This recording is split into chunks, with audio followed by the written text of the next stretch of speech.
Formiddag elever, som man sætter klokken langt over. I dag der skal vi lære om månens og dens faser. Jeg vil lige tegne der. Der er ikke nogen af jer, der har et lille stykke kridt om. Skal du bruge almindelig eller farve? Men det er bare helt fint. Ja, ja. Elever, kender I noget til månens forskellige faser? Ja, Adam. Når den er tiltagende, bliver den mere og mere belyst hver dag. Kontra, når den er aftagende, bliver den mindre og mindre belyst hver dag. Det er helt rigtigt, Louis. Det kan jeg se her, at der er ny måne, så hvis man er placeret her på jorden, er der intet måne, der faktisk vil være belyst af solen. Jo mere tiltagende den bliver, jo mere vil være belyst, og hvis det første kvarter, hvor ligesom en fjerdedel af månen er synlig fra jorden, så bliver det mere og mere tiltagende igen, indtil der er fuldmåne, og altså hele månen er belyst af solen, og man ligesom kan se en cirkel fra jorden, hvis man er placeret her. Så bliver den igen lidt mere aftagende faktisk, indtil det andet kvarter, hvor igen der er en fjerdedel af månen, der er belyst og synlig fra jorden, indtil det kommer igen op til nymåne.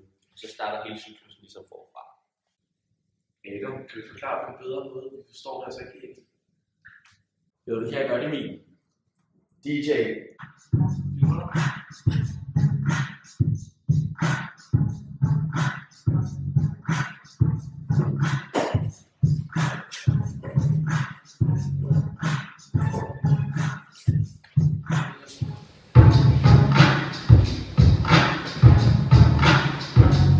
Du var klar, det er sådan her.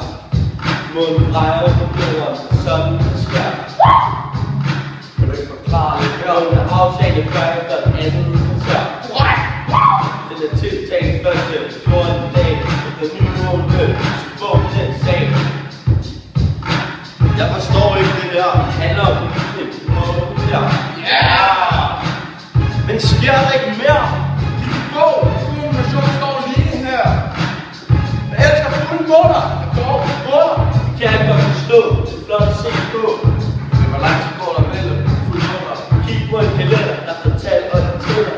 For at fuldmånens variation, som er på en måned. Det er fucking kanon. Jeg så en fuldmåne i går. Det sker kun 12 gange hver år. Nice.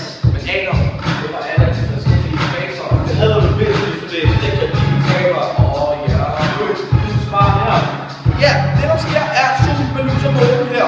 Og da månen bevæger sig, er det kun den del, vi kan se på jorden. Der er simpelthen fortalt. Ham der Louis, han ved bare alt. Men han er ikke smart her. Jo, det er klart, at du skal bruge 100 faser